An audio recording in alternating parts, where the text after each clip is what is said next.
here today with us. So Aziz, if you can start spotlighting them all together, maybe we can have like a panel view of the four of them. Just as an opening, I just want to say that the subject we're going to touch now, I consider is very important for all of us in the spiritual path. All the people who is connected now in this call are walking the spiritual path.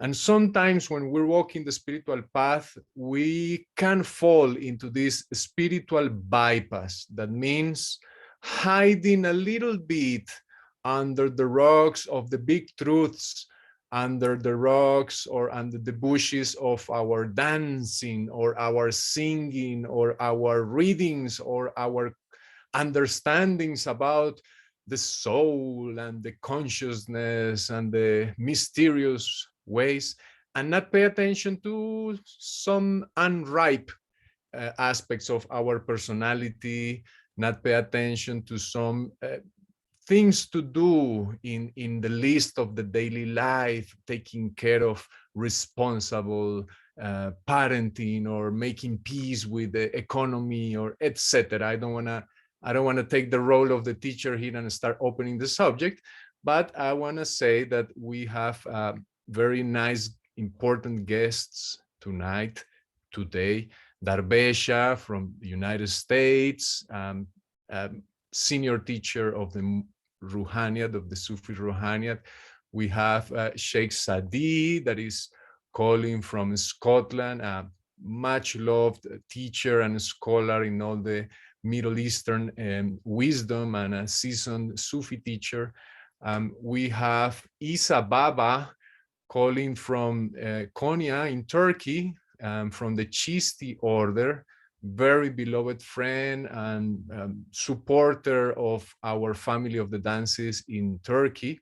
And we finally have our elder in this group of teachers, Sheikh Fadlallah, who is calling from South Africa and who I consider to be one of the most mature voices, because he has also entered the stage in his life where all the wisdom is starting to settle down, and he's the elder of the group of the teachers. So we're going to do this very simple methodology of having rounds of conversation with all of the teachers around a question of related to the subject of spiritual bypass, and with no stress if any of the teachers want to jump in and comment. But just to start us out, I want to invite Sheikh Fadlallah as our elder to have the first salutation to the group and tell us why do you think that this spiritual bypassing occurs? Why do you think we tend to hide certain issues of our growth and try to avoid them? Please, Sheikh.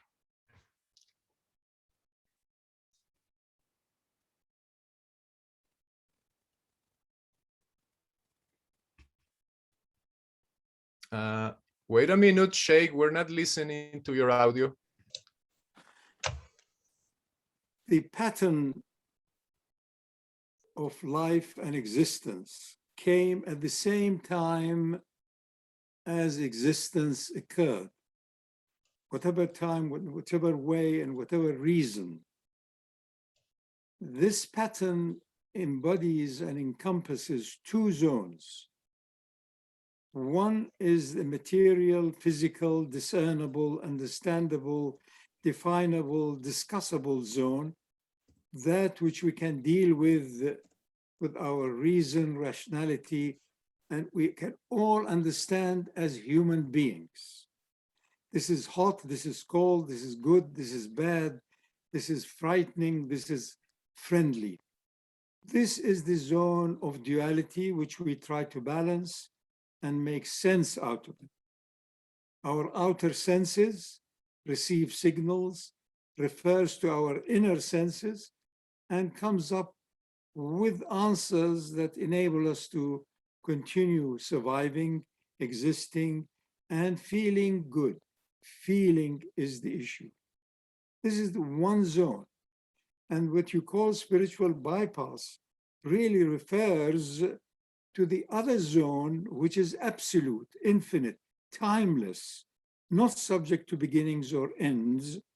And this is, if you like, the foundation of anything we know and we don't know. This is cosmic governance. It's in charge. It's from that zone that this limited zone of humanity, duality, sensibility, justice, goodness or badness comes about. That's all what there is.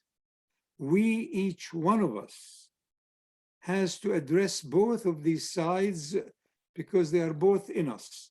The animal has evolved over billions of years, and the light that gives us sentiency is timeless, and that is what gives us this amazing gift of gifts of being. Once you are in that state of being, then you have transcended, you have bypassed everything. Then you know the divine presence is absolute. It's not subject to you being awake or not, or enlightened or not. It is the only truth and reality there is.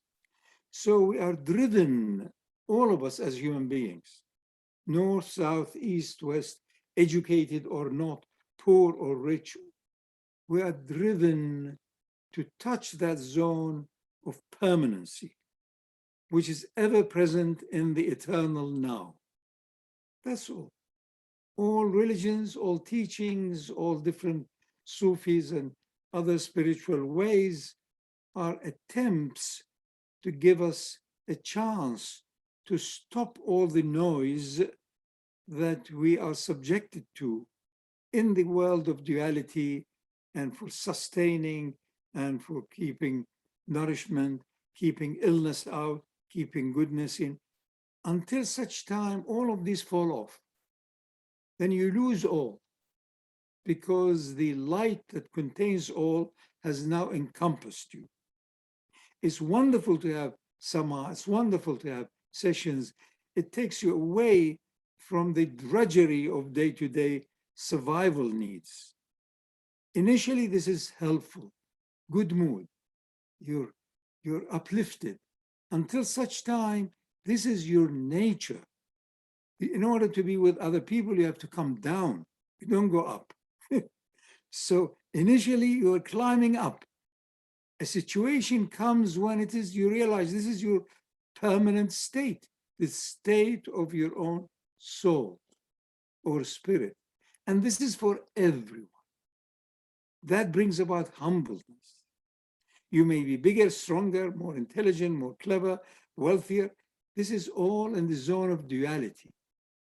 In the zone of unity and oneness and absolute governance, all of the souls or spirits are the same. The spirit of the prophet, the greatest teacher, and the spirit of the greatest criminal and rascal, the ruh is the same. It's the cover-up. It's all of those other things that makes one of them a criminal and an abuser and waster and creating the havoc as we now experience in our world. And then another is seeing clearly, hearing clearly, acting clearly, present at all times clearly, joy upon joy. That's all what the whole story is. All great religions past for thousands of years have served the purpose of bringing in some justice, goodness in humanity. And I think now we're moving into a stage of the universality of being able to truly enter into the inner zone of the heart or the spirit, which contains the spark and the light of God. What more do you want? So you have God's light in you. What is it you're looking for? What you need is to stop the noise, stop the shadows, stop the fears, stop the hiding, stop the illusion, and stop all the lies. For that, you need honesty, honesty, honesty, courage, courage, courage.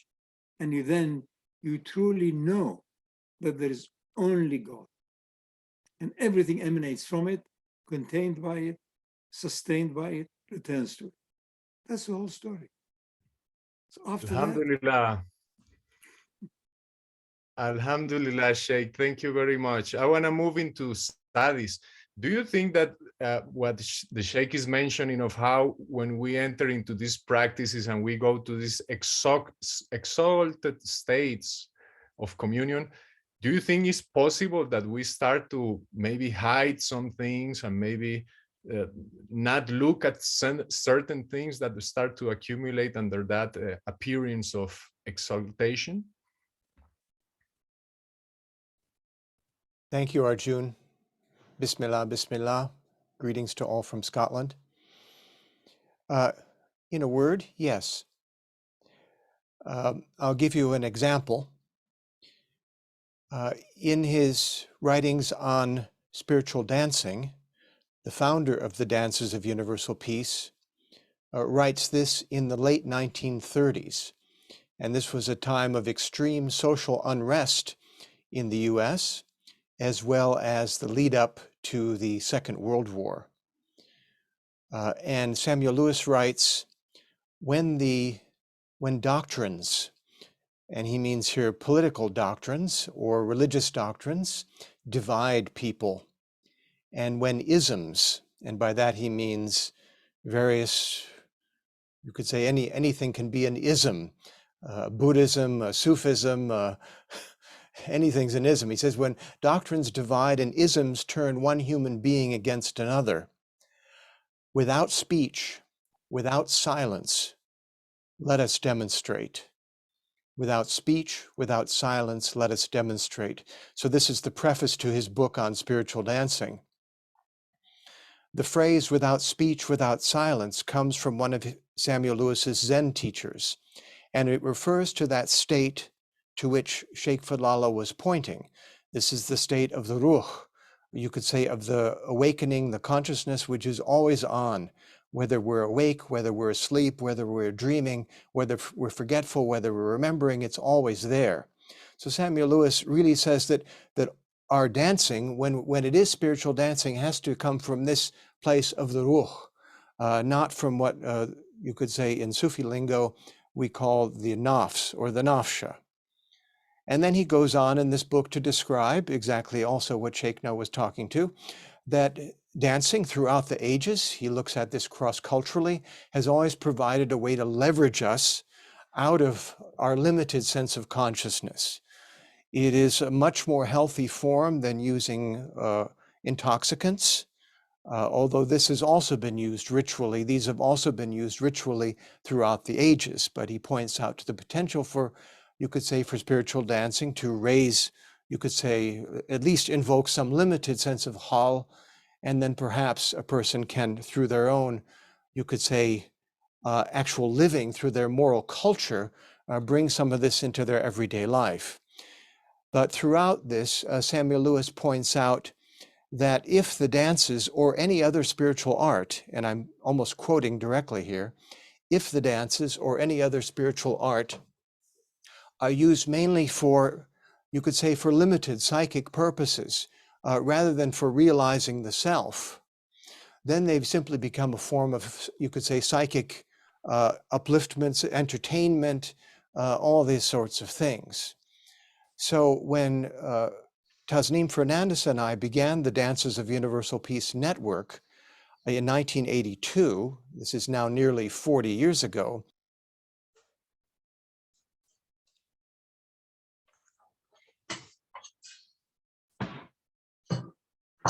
Sadi, we lost your audio.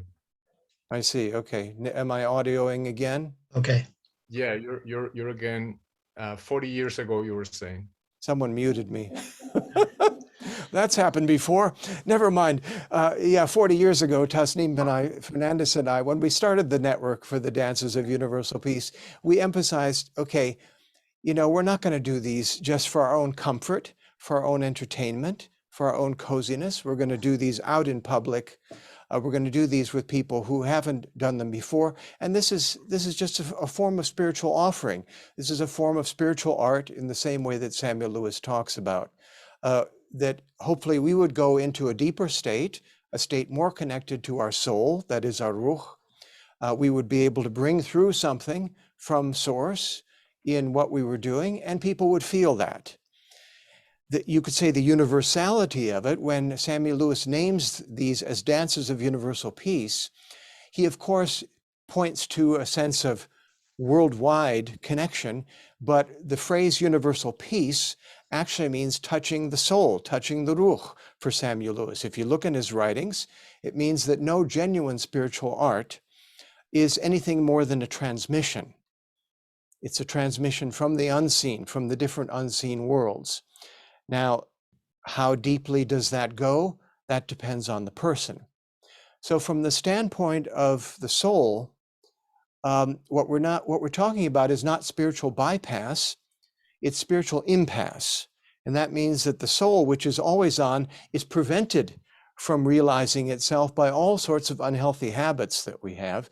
And this is where the grooming of the nafs, or you could say the small self, takes place. So what are the things that mislead us? Well, any strong medicine can be used as poison. So spiritual practice, you could say prayer, ritual, alchemy, all of these things can be used for more selfish or self-y purposes. And this is also what we see to some extent in the world around us. And then we not only, you could say, we not only fail to bring this fully into our inner life, and we not only are looking at the things within us which prevent, you could say, the spirit or the ruh from fully entering us, but we overlook those things in our outer world, so that we stay sort of with a sense of coziness, with a sense of comfort, and that isn't what spiritual art is intended to do. It's intended to inspire us, to break us out of the prison of the self, and not to reinforce that prison. So I'll pass it back to you, Arjun. That's enough for me. Thank you very much, Sadi. And as Darbesha and myself, we are more than family. So we are kind of playing locals here. I want to pass it on to our third guest, Darbesha, and I'll leave you to have the last word. Issa Baba, so nice to see you. Tell us how is everything there in Turkey, and tell us, why do you think these things happen? Why do you think we end up not being fully aware of our nafs, of our shadows, and why we end up in this trap of thinking that we are so much advanced because we know 300 seekers, but we're still fighting with our father? What's your vision on this thing, Issa Baba? Welcome. Bismillahirrahmanirrahim. Alhamdulillah. Wassalatu wassalamu ala Rasulillah.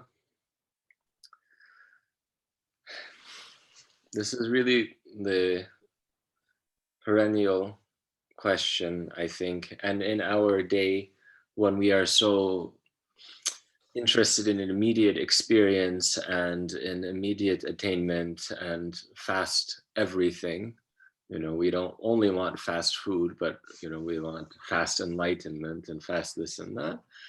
Our spiritual states and our spiritual experiences are the same. We want it immediately. And the characteristic of the path of love, of the path that takes the seeker with love, is that it's one that's very quick. And of course, so many of us are drawn to the spiritual tradition, to spiritual practice, through the emphasis on love that exists in so many manifestations of this, right? So many spiritual paths speak about love and the way that love transforms, and that speech of love is very intoxicating for us, and the tastes of love are very overwhelming for us. Just the little drop of that ashk, of that passionate love that we take in for our inner cup, if you will, for the cup of our heart, it overflows. And so we experience something very real in those moments, and we become very overwhelmed and overjoyed and spiritually intoxicated with our practice and our state and everything. And that's fine and dandy. That's good. But what we forget about is that our capacity is much, much greater than that. And of course, when we are doing this on our own, when we are, going to the if you will, forgive my metaphor, but going to the open bar of spiritual medicines and spiritual practices and spiritual intoxicants, as in dhikrs and so on and so forth. We take something, we get that hal, we get that state, and then we move on and try to find something else. But we don't dig deeper. We don't go deeper. And that is what our ruh is in need of, as the mashayikh before me were pointing towards. That is what our soul is in need of. Because that's where the work is. That's where the digging for the inner treasure, if you will, where that happens. So to get a higher state, to get a higher hal, if you will, which is what a part of us is desiring, the method isn't to try one or try another, or do one a lot more and do one, less, or go, oh, I found this is the true one, it's over here in this place. No, it's where am I when I'm doing it? How present am I when I'm doing it? And how honest am I, as Shaykh Fazlullah was saying, when I'm doing it? This is why in Tasawwuf, this is why in Sufism, we have these practices like muhasaba, of just turning within and looking at the mirror within and being honest with ourselves and saying, where am I right now? What am I doing right now? Because the examples of the teachers, the examples of the friends of Allah, the saintly beings, we know that they're not examples of, well, so-and-so flew into the mountains and then became a phoenix and then went into the heavens and then descended, and then so-and-so went to the depths of the ocean. No, this is the shows that we watched as children. This is not the example of the awliya.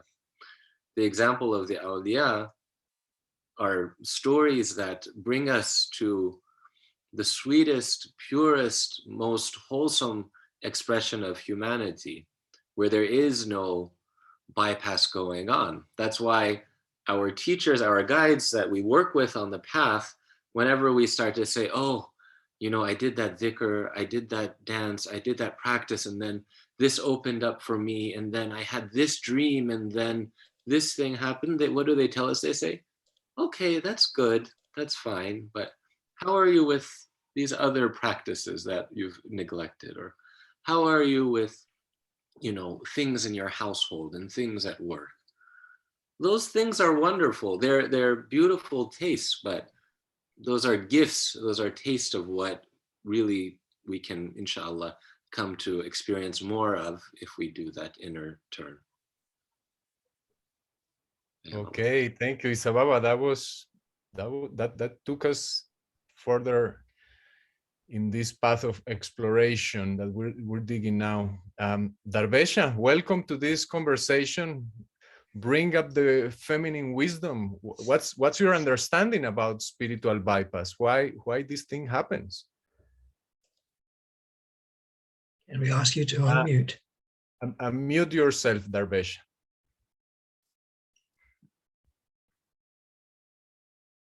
Let me unmute there. There you go. No. You mute again. One more time. There. Here we come. Thank you. Hi. It said that the host would not let me unmute. Well, thank you for inviting me. I'm pleased to be here. I was around in the 80s when John Wellwood coined this term, spiritual bypass, and we were all became aware of it. We were working on our relationships. Basically, I would say that it is exactly the cultivation of the very duality that we're trying to overcome in our spiritual practice. It's a duality because we have preference and aversion and fear of pain. It comes because we're afraid of pain and suffering and afraid that we're not in control. And so we use our witnessing capacity to push those things away and down. And so we're creating more duality. And our practice, of course, is what we're after is unity, and to deeply, profoundly understand our interdependence and relatedness. But instead, we're selecting out the unwanted and pushing it away. So we're headed in 180 degrees in the wrong direction, because our spiritual practice should be an arrival, not an escape. And where would we escape to?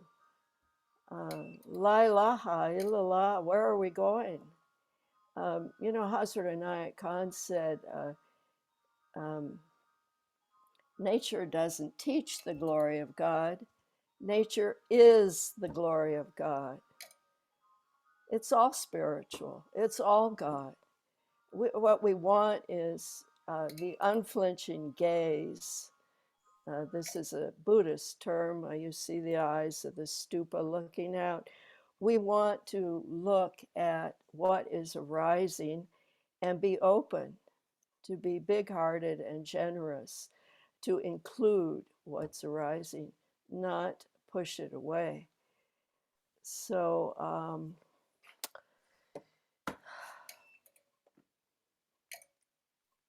we have to internally, personally, learn to open to our pain and our suffering and our aversion, and be skillful in the way that we open to it. And if we are skillful in that, which I hope to talk about a little maybe later, but there are skillful ways to open to our reactive emotions and feel them fully, but not fuel them with thoughts and stories, but to feel them and allow them to come to fruition on their own, as they will, as all phenomena do, by rising, becoming big, and then they begin to get smaller, and they dissolve and they dissipate. This is if we have the wisdom to not fuel them with stories and thoughts and ideas. They'll self-liberate, and in that way they won't create karma. They won't go underground and fester, which if we bypass and push things down, they're going to fester. They're going to come back. We're going to project them. They're going to sting us like scorpions. But if we allow them the freedom to self-liberate, they'll just dissolve and there'll be no karma created. And in this way, we have come to terms with what's arising. We've opened to it, we've allowed it, and when it dissolves, we are left with the feeling of being contented, of peacefulness, without desire. And from this place, our actions will be beautiful. They'll be wise and supportive and helpful. So I think that's enough for now. I do have more to say, but we'll see how it unfolds. Thank you. Thank you. Thank you very much. Thank you very much, Darvesha. So I think we opened the subject. It's there, it's on the table. I want to try now something that I don't know if it's a little bit limited, but I want to give the opportunity to the people who is in the call and the people who is going to listen to this recording later to be able to relate in a personal way with the subject. So I want to invite now, if we can come with maybe examples, and I'm going to start with Sheikh Fadlallah. Let's say that we are acknowledging here that sometimes we don't know if we're really making progress or not, because what we're acknowledging is that maybe sometimes we think, because we are just so much in an ecstatic state, but we're still having the same fight with our father that we've been having for 30 years.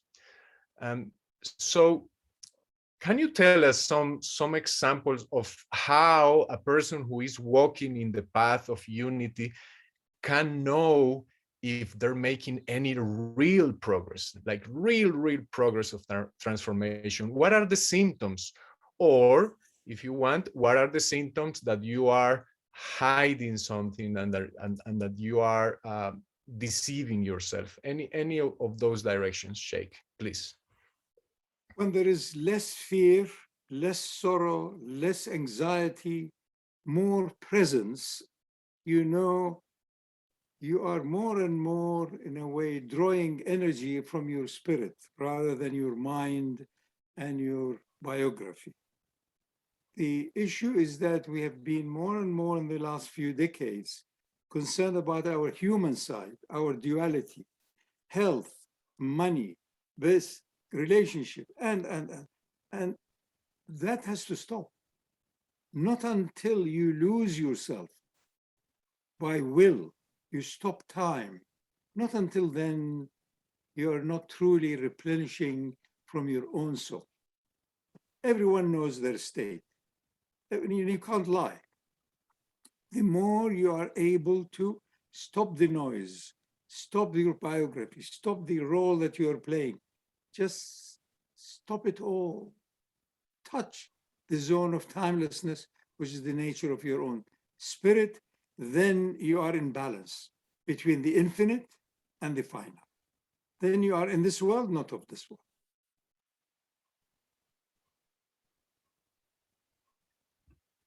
Thank you, Sheikh. You always trick us like that. You just talk for 30 seconds and very juicy, and then we just kind of need to stop and reflect on your words. Thank you very much. Sadi.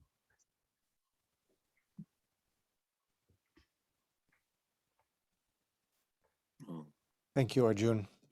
I think this is a good question because it comes back to the issue of how do we know that we are, quote unquote, progressing? It's possible that it's the wrong question, you understand. It could be more about how do we know that we're preventing ourselves from opening to that which we already are. Now that's big words, but it can help to look at the question the other way, because much of the way that spiritual practice, spirituality, spiritual groups phrase, you could say sell themselves these days, phrase themselves, is, if you do this practice, you'll have more bliss, you'll have more happiness, you'll have more satisfaction in life, you'll have more success. And this is used as sort of the carrot out there. But in reality, once one begins to actually, you could say, do spiritual practice or sincerely get in touch with the real self, what Inaya Khan calls the real self, the only self, we would call it the ruh. It's more like various aspects of one's life tend to fall away. I mean, think about it. Are any of us, am I the same person that I was 10 years ago, 20 years ago, 40 years ago? Probably not. So that person who I thought I was at that point, that person is actually no longer there, because that person is, it was it was in some ways a role. Now, it doesn't mean the role was relatively real, but you could say, again, quoting Samuel Lewis, he said he discovered that it's actually the soul that is the real actor, and the rest of what he portrays as his persona, who he thinks himself to be, this is just like the actor. This is the act that's happening on the stage. So, as Sheikh Fadlallah says, a lot of it is about, and also Issa Baba said, you know, we're more and more, even more now than when we started the Dancers of Universal Peace Network 40 years ago. Even more now, people want instant gratification, instant upliftment, and also they want to have spiritual practice that will, you could say, be, so to speak, self-affirming. Now, that may be difficult. I'm not talking on psychological level here, or about people's family, you know, family systems, or all of this, or trauma that people went through. But ultimately, practice, prayer, is about touching the real self, the ruch itself. And this may not be self-affirming. This may be in some way self-destructing or self-dissolving. What we're trying to escape from, or what we're trying to affirm, may not be real to begin with.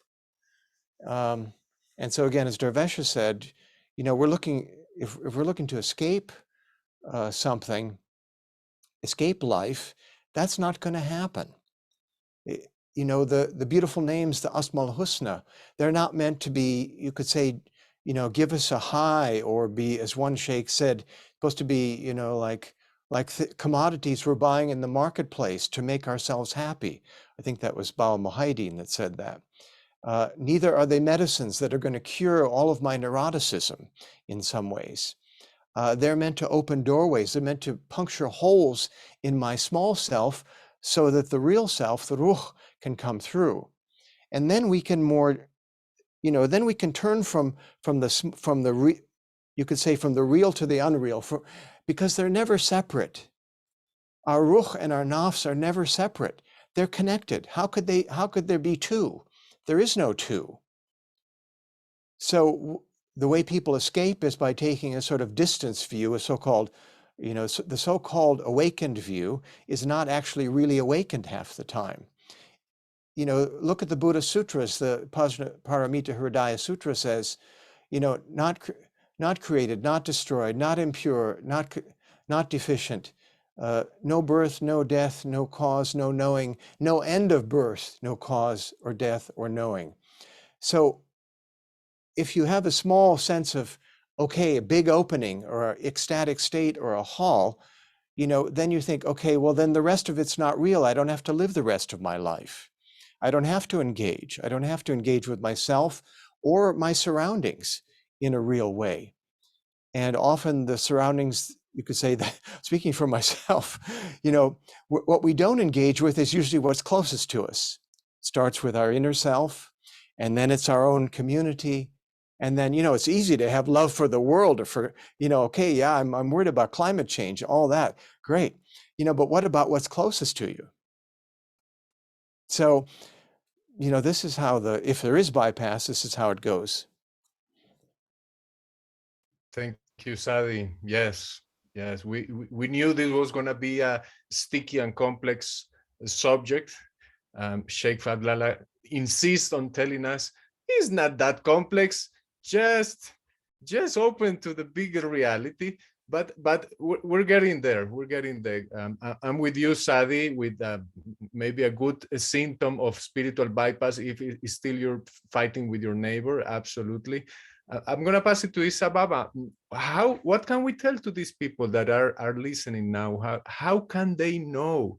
How can they know which or what is their growing edge? Or rephrasing Sadi, what is preventing them to do what the Sheikh is inviting us to do, to embrace the limitless?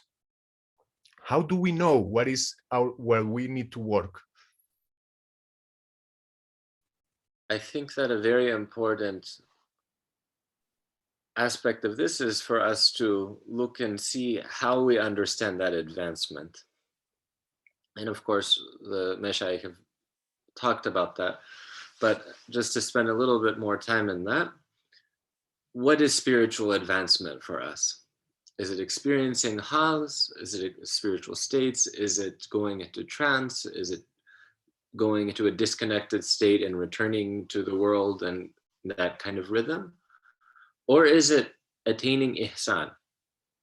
Is it attaining that state of being in which we are aware of the divine in this very moment, in which we are aware of the beloved in this very moment, in this place, in this manifestation? So if we take it as ihsan, that this awareness that the divine is gazing at us, even if we are not in that moment awakened to that, but just holding that in our awareness, if we're taking it as ihsan, if we're taking it as this kind of state, that's what we're deciding to advance towards, well then, what is there better? What is there more beautiful? What is there sweeter than to be aware that the beloved is with us in every moment? It doesn't say the beloved is with you in the nice moments, the beloved is with you in the spiritual high moments, the beloved, no, it's the beloved is with you, the beloved is with us, the beloved is with me in every single moment. So if we're seeing the beloved, and if being aware of the beloved, the divine presence in the world is the thing we want to attain, and if seeing the beloved generates in us a state of joy and pleasure and acceptance, rida, a pleased acceptance of what is being given, why is it that we're not having that in moments in life? Well, it means that there are certain veils. It means that there's something that's veiling our experience in that of reality in that moment, that we're not having that wonderful high of, Allah is with me, Allahu haziri naziri ma'i, right? Allah is with me, Allah is looking upon me, Allah is, here in this very moment. It means that there's a veil, and those are the veils of kathrat, those are the veils of multiplicity. And that uncomfortable moment, that uncomfortable manifestation, that experience is exactly where our work is. And so Hazrat Maulana has a bait that I love to mention in this topic of kind of aversion that Darvish was talking about. He says, Man ajabta ramzi juya yusafa goramat dar waqt saikar as jafa. Says, I'm amazed at the person who desires spiritual purity, but at the moment when the polishing begins, they run away because of the difficulty and the discomfort. And it's that very moment, it's that very place where our work is. And as Shaykh Sadi said, talking about the Asma and Husna, the Asma are endless, right? We know that the divine names, i.e. the names with which we can name manifestations, are endless. And some of them are not ones that our limited approach, that approach from the nafs, is able to understand. And so the working on the nafs to open up and untie those binds so that we can experience it as haqq, as reality, that's where our spiritual work is. And that's if we can start to experience those uncomfortable moments in that way, then inshallah, we're getting closer to what our goal is on the spiritual path. Thank you, Issa Baba. Okay, we're gathering some tools here, some signs. Whatever feel uncomfortable, stay with it. Learn that there's something very juicy there for you, and that the beloved is right there for you in that very painful and comfortable aspect. Darvesha.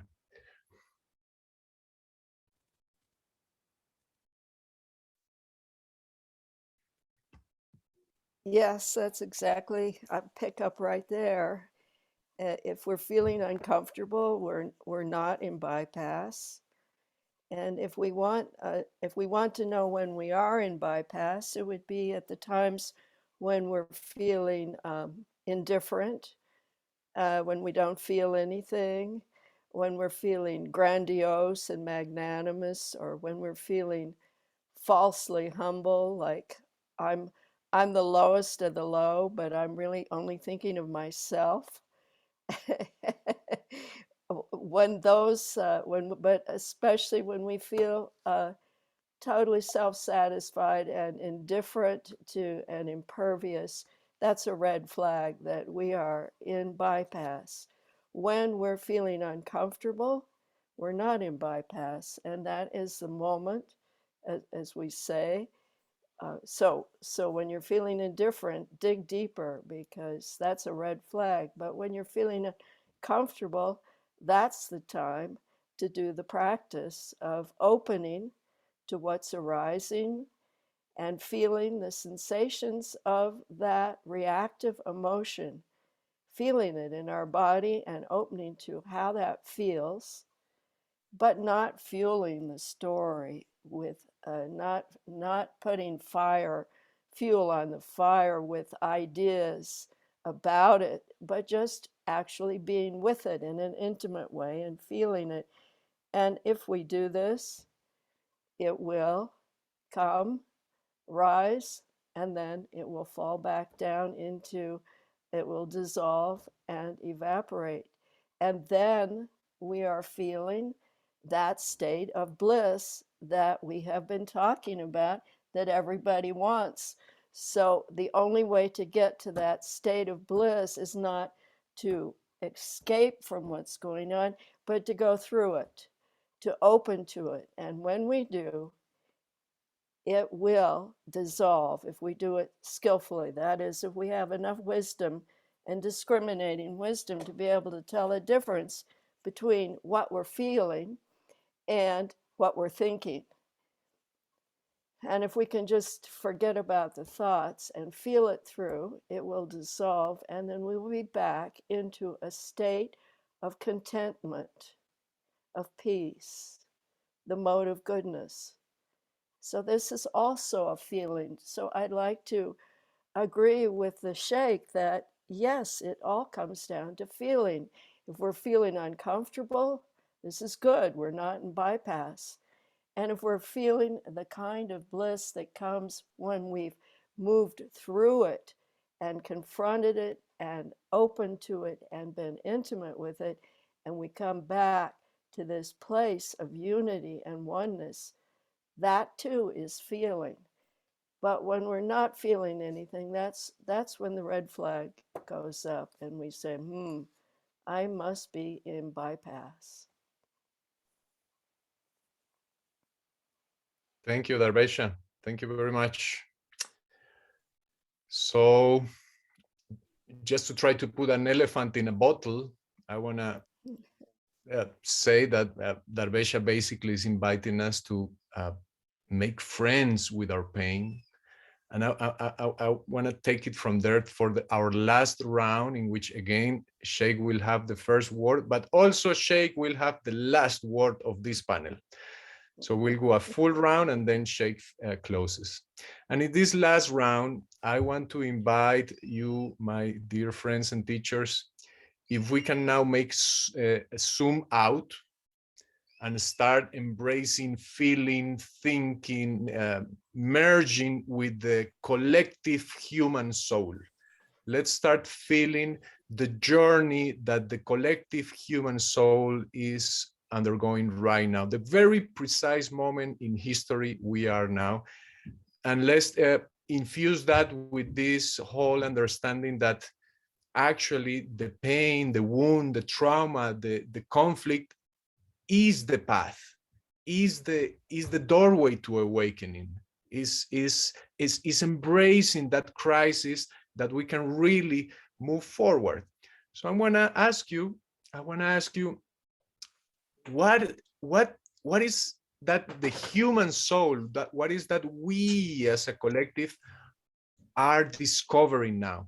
What are we awakening to? What are we finally getting to heal? What's your sensation about the present moment in our collective journey as a human family? Sheikh. In this experience, our worldly conditioned consciousness, there are always twos. Same way as there are two births. One was the physical, biological from a mother, and the other one is being born out of this earth and the confinement from space and time. And this is what is happening more and more collectively, more and more universally. And it comes with a lot of pain, with a lot of mess also as well. And this is what is happening right now. The soul or the spirit or the ruh never ever changes. It's not subject to space or time. It is the shadow of it which points to it, which is the nafs or the so-called ego or the individual. That is the issue. The more we are able to submerge that and our biography into the light from which it emerged, the easier it will be for us to be in the moment, for us to be present, for us inwardly to be beyond joy, outwardly correct, good human, fair, just, and present, with no afflictions of fear of the past or the future. That's all what there is. The simpler we make it, the better. But the outer world and its demands and the excessive choices brings about a lot of anxiety because we want to choose the best. The ruh is beyond the best. The nafs, the ego, the self wants to be that, but it is a shadow. A shadow has no sustainable reality. So trust in it, be in it, switch off as frequently as you can, and serve, help, treat somebody else as though there is you because the ruh is the same. And that's all. You find suddenly you've moved to another zone. Otherwise, constantly, how am I progressing? You know you have had enough as a meal, you're content, you're not tired, you know it. So you know whether you're also calibrating sufficiently with your own soul. You know, be honest, have courage, and laugh at yourself, and be with others who are like you, traveling as we are now together. You must have fun. The thing is the truth, the light is beyond fun, and fun is one of the channels to it. You must be relaxed, be ready to die, because in truth, you are not who you think you are. Imagine that this air goes in, may not come out. So this is celebration, that you are liberated now from caring for this body. Think of the cosmic governance, cares for every existing thing, on known and unknown. You know, put things in perspective and be modest and be honest and enjoy it.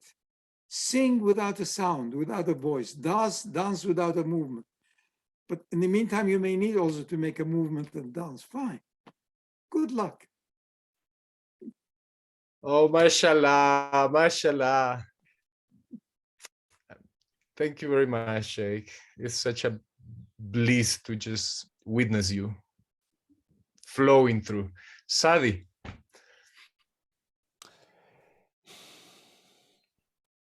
On one level, I could just be silent after Sheikh Fadlallah. But since you asked about the collective human soul, I would interpret that to be about the collective human self. Because if we're talking about a journey, yes, we agree that the small self, the nafs, the nafsha, as Yeshua, Jesus calls it, this is only a shadow. This is what all of the Abrahamic, Saraic scriptures say. This is what the Bible, the Quran says.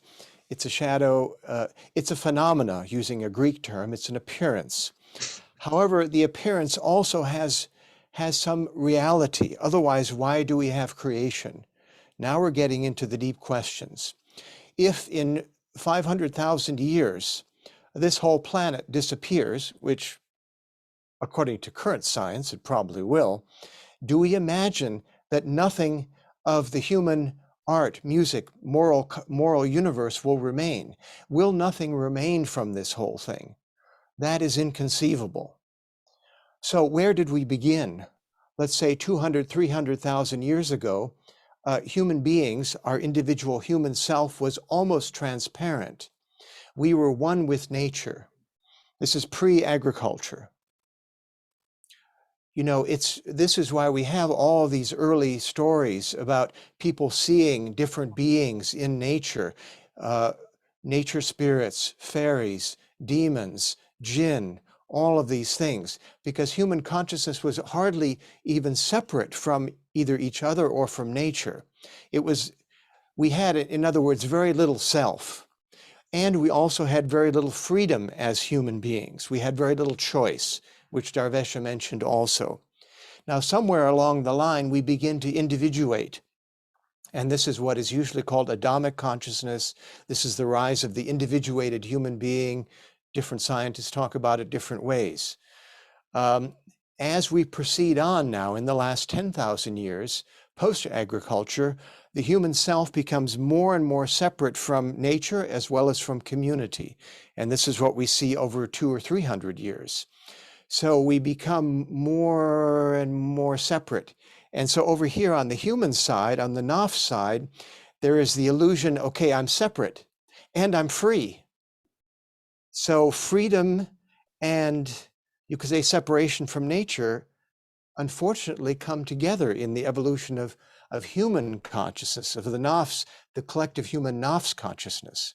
And this is why, you know, again, we have more and more an emphasis on the self, on selfiness, on selfishness. These are qualities. Now, what is the purpose of the self? What is the purpose of the whole human experiment? Well, there has to be one. There can't just be a downside to the whole bloody thing, excuse my language, because it is bloody, you know, we look around us. But there is a sense in which now we have disengaged from everything. And the existentialists just tell us, you know, okay, every human is separate. The postmodern people, they tell us there's no meaning, there's no truth. Just get used to it. And it's all a mess. You know, get used to your isolation. You know, mourn your isolation. No, it can't be that. So there has to be a purpose for the human self. So the human self now has to turn. We have to turn and return, as all the old scriptures say. We have to be able to turn from nafs to ruh, from self to soul, using those terms, at the speed of light, with the heart, you could say, so flexible that we bring in now consciously, with a sense of heart, what Yeshua calls sabah, sabianach, in his prayer, of heart will. We have to bring, you could say, ruh into nafs and transform the appearances that we think is this so-called material world, which now, because we're so separate from it, we think it's just set in stone. We think, you know, all this is just, you know, no, we are interlaced. Our consciousness is interlaced with what is around us, appearing to be only material. It's not about not saving the world. It's about saving ourselves and saving the world, because they are interlaced. They are not separate. It's a polarity, but they're not. There's no division. There's no wall between self and world, self and what's, so to speak, out there. There just isn't, you know, and this is difficult, because even most spiritualities are now phrased in the sense of, okay, you know, save yourself, help yourself, self-development, self. Well, but it's always interconnected. It's like yin and yang, excuse me for mixing metaphors. So it's back to haq. It's back to truth, which is where we began with Sheikh Fadlallah. Be honest with yourself, be honest in the moment, and you will act honestly in the world around you. Again, Prophet Isa, Yeshua, Jesus, he says in the Gospel of Thomas, don't lie and don't do what you hate. So the person we lie to first is ourselves. And how do we know what we hate? Well, you know, when we stop lying to ourselves, we'll know that there's everything to love. So, you know, that's enough for me. Anyway, alhamdulillah. Thank you, Sadi. I appreciate everything you said, even British word that came up. You can censor it later, Arjun. You can bleep it out for your British audience. Excuse me. Yeah, yeah. Issa Baba, I want to do something special with you because this is our just a couple of last words, and then we close with a final message from the Sheikh. We are from so many countries here together around the globe. Even people who is very late at night are still on, and there's so much confusion now, not in the sense of the usual confusion of the nafs, but there's a special layer, because for the first time humans collectively as a global society, we are aware that somehow we are committing suicide. And that's a very heavy reality, to be aware that we are suicidal. So I remember from our last panel together, you can bring very, very beautifully the medicine of ashk, the medicine of love. What do you think universal love has to say to this human family that now has this painful reality in front of killing ourselves? Because that brings a lot of extra suffering to the already difficult human existence. So anything comes? Well, you know, in Tasawwuf, we have this very interesting thing that goes on in how we talk about ourself, because on one side we have the metaphor of killing the self and how that's, you know, an important thing in the rebirth. And then we also have the teaching that, you know, says, do not oppress yourself. So, and they both use the word nafs. So we can either say, oh, one's one nafs and the other's another nafs, or it can also be how we are doing that. Now, we know that the quote unquote killing of the self in the spiritual sense is not the killing of which you're speaking, because that is a self-oppression, right? And that's a self-oppression that's coming from becoming so absorbed in the self and so, you know, caught up in that I am the I, me, and the only existence, the only thing that's important. And so much of that, of course, is connected to our lack of vision, our not zooming out, our not seeing things as in perspective, as Shaykh Fazlullah is saying, and our not remembering that in this ocean, we are a drop, we are a grain in the desert, whatever metaphor we might like. Now, to remember that is something that, if we look from the perspective of our ruh, gives us great joy and comfort. Because there's nothing sweeter, there's nothing better than remembering that interconnection and then seeing that fullness. But of course, for the nafs, that tiny state is not very nice. It's not a way of identifying the self that it's very pleased with. But to be able to shift to that kind of approach, there is nothing greater than love. There is nothing more potent than love. And that's why Hazrat Maulana says, when in speaking about ashk, he says that the one whose selfhood, if you will, is torn open by love, they are purified of every one of those limitations, every one of those flaws that they may experience.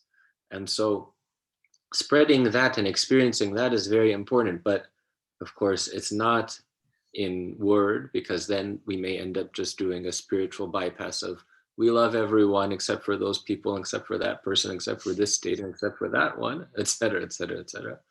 But no, we want to be love, because fana, that annihilation, is to become that state of love. Then we are a mirror, then we are a reflection, and those that are open to that, they experience that love, and those that aren't, they experience it in another way. And I want to just connect this to this kind of conversation about, you know, where we are right now in time and in an experience of reality. Now, the transformation of the nafs, the development of the self, this pattern, this rhythm has always been the same, and it will always be the same. Because sometimes we like to fool ourselves and say, well, the nafs isn't like it used to be anymore, or the such, and you know, our spiritual illnesses aren't what they were in those books that they wrote. Now we don't have those problems. No, if we are honest, then we see that we do have them. But rather, the tajalliyat, the manifestations, the mirrors in which these are reflected, they are increased. And they are different and they look different. And that's part of what this life, being in this life, presents to us. So especially right now, and so many very strong rhythms that we're experiencing in the world, and illnesses and all of these things, these are all moments for us to ground and to become more present and to remember our connection even more. If we become lost in that multiplicity as veils, then we won't see that beauty. But if we see that multiplicity as mirrors, then we see it reflected in thousands of different ways. So I want to just end this by bringing us to the consciousness that's spoken of in the Quran when it says, give good tidings to those that are patiently present in the moment, the sabirun, those people who, when a difficulty, a disaster, a musibah comes upon them, when they're faced with that, they say, truly, surely, verily, we are from Allah, we are from the One, and to Allah we return.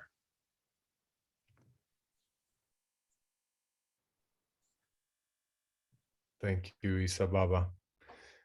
So I pass it to Darbesha, and just to keep pushing some buttons, I want to propose you, Darbesha, that you give us your last message as if the great goddess life is talking to all of us. What she has to say to us, the great mother, Gaia. And we're here trying to figure it out. Well, Please. thank you, Arjun. You know that actually I feel that Gaia is working through me always. Because and how could she not? We're not separate. Thank you. I like Sadi has coined this term, the selfie generation. I love that. Separation is the problem, our sense of separation, and of course, what arises from that is that self-clinging, self-importance, selfishness, and we see that we meet ourselves in the outer world that we create, Disneyland, the Pentagon, we're there. And the whole thing, we see bypass is the problem that is creating our suicidal tendencies, because we're not looking at what is happening and making corrections. Speaking Gaia is a living organism that self-corrects. And if we're aware and turning toward what's arising, we self-correct. And that means we change our consumption habits, our eating habits. We change, we make changes to correct. And we're not doing that. That's because we're looking the other way. And the selfishness is what allows us to ignore the suffering of others, the suffering of the animals, of the trees, and of the poverty and the wars. It's all bypass. We're all ignoring all of it instead of turning toward it. If we learn to tolerate these sensations within ourselves and process them skillfully, then we can turn toward the outer world and the problems that are arising, and also accommodate and open to them and self-correct.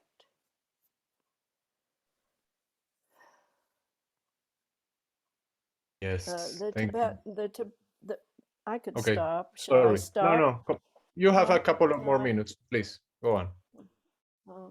Well, it is a good stopping place. Maybe let us. I was just going to say the Tibetans have in a preliminary practices of Lam Rim, they do a meditation where one imagines oneself with other people who are starving to death, but a big delivery of food is delivered down to me. They're across the field. They're tied up. I'm free. What do I do with that food? Do I eat it myself, or do I take it over and help feed them? And to tie that into bypass, maybe I'll turn my back so I don't have to see them watching me if I decide to eat that food. Or maybe I'll say, well, I'm a spiritual teacher. I have more value I have more value than them, so I'll eat it myself. I mean, what do we do? And that, of course, is an exercise that was created thousands of years ago by the Tibetan teachers, but it's pretty much what's happening today. We can look at that. What do I do? What would I do? How do I do that? We have to keep always looking at our self-clinging and the sense of separation. And I'd just like to close with a little bit of a meditation. If we could all just find our breath. Where do we feel the rhythm of our breath in our body? In the stomach or throat or nose? Just settle into the waves of that rhythm.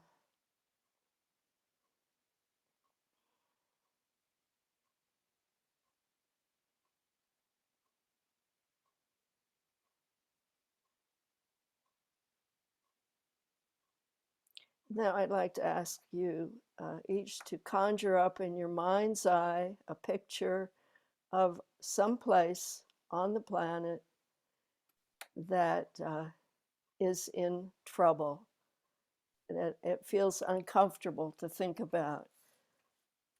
Some place where there is suffering, great suffering, or some situation. And conjure that up, if you will.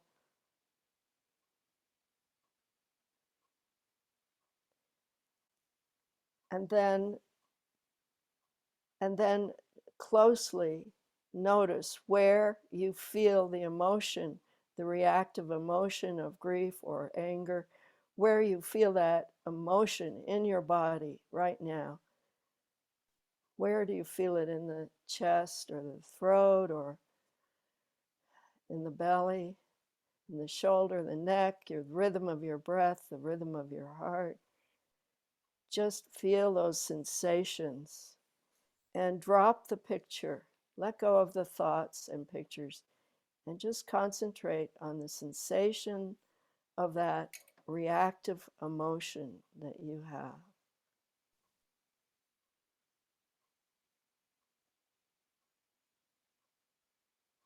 And stay with that sensation, those sensations. What happens to them?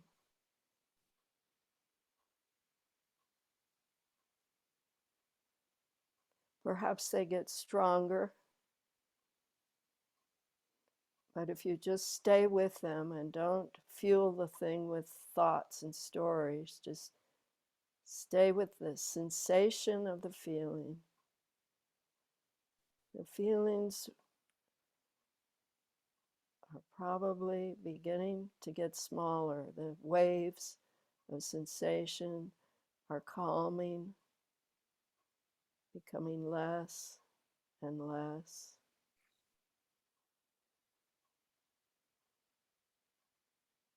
Until you really don't feel them anymore. And again, you're left with the feeling of your own breath, The feeling of the rhythm of your own breath, just settling into this rhythm, this feeling.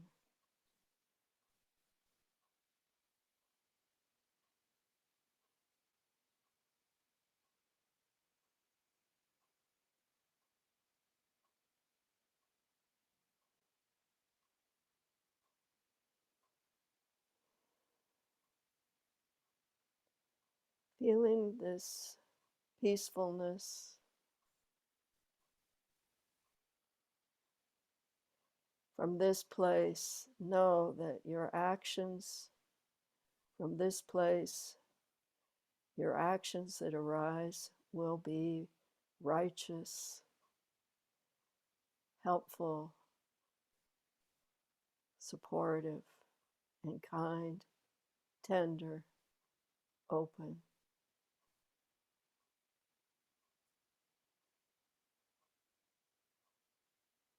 Allahu Akbar, Ameen. Amin. Thank you, Darsha. Okay, Sheikh. Last word to these hundreds of thirsty souls around this beautiful planet, courageous souls, hopeful souls. And I also want to ask you not to just give us a last few words, but also give us a blessing, Sheikh, please.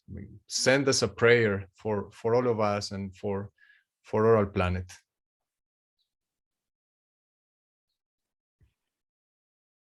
Anything that is alive, whether it is a mosquito or an elephant or a virus, has been blessed already because it has been given life.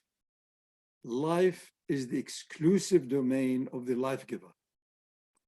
So the foundation of everything is blessed already.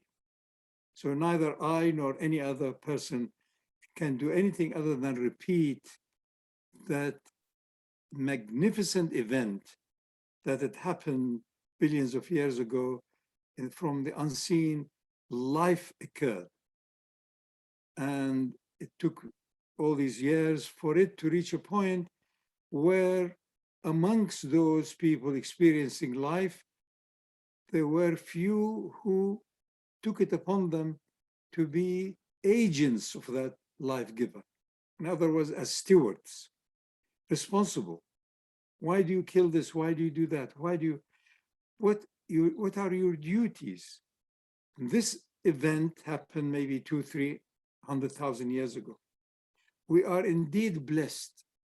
And the suffering we are all collectively now experiencing is part of that blessing. So we return. So we return to being questionable individually and collectively. Why this? Why that? Why are we wasting so much? What have we done to the oceans? What have we done to the air? So we are suffering collectively so that collectively also we stop it. We have become too arrogant in the last 200-300 years because of our clever science and industries and other things. I think it will soon stop. I think within the next few decades, many human beings who are able to do much more, earn much more, own much more, will deliberately say, no, I don't want. This is a new phenomenon. And because you're discovering something far greater, a wealth that is beyond measure. So why are you running after a few more billions here and there? To do what? You now are moving to the zone of total reliance upon your own soul and upon the divine soul, upon the divine light, which is within your own soul. This transformation is happening. More and more and more people are touching it. Whatever religious background, whatever culture, because of this suffering, will turn those who are intelligent. Intelligence is the key word. You are intelligent to be popular here, there, or make money or a profession. But what about super intelligence? To connect the infinite in you, your own spirit, with the finite in you, which is the human in you. So my prayers, my advice to myself and to everybody else, do your best with a smile and trust in the rest. That's all. Don't carry it all in baggage. Be present, present, present, and the moment is infinite. And the life in your own heart is boundless. It's infinite. The doorway back to that infinite. This is true celebration. And in this, I join you all with my head and heart, that we are essentially the same. We are divine realities, timeless, boundless, heavenly, undertaking a short journey on earth. Embrace it, smile at it, enjoy it, and remain in the moment. Do your utmost so you don't carry the baggage of mistakes. Good luck. Bismillah. Bismillah. Thank you very much, Shaykh. Thank you all the teachers. It's been amazing. I really enjoyed this panel. I think everybody is very moved. And since we're in such a long program, I'm just gonna let you go, dear teachers and friends, to if you wanna drop off the call or just wanna go grab a tea or stretch your legs, we're gonna continue with another probably 40 minutes of practice and music to integrate all the teachings. So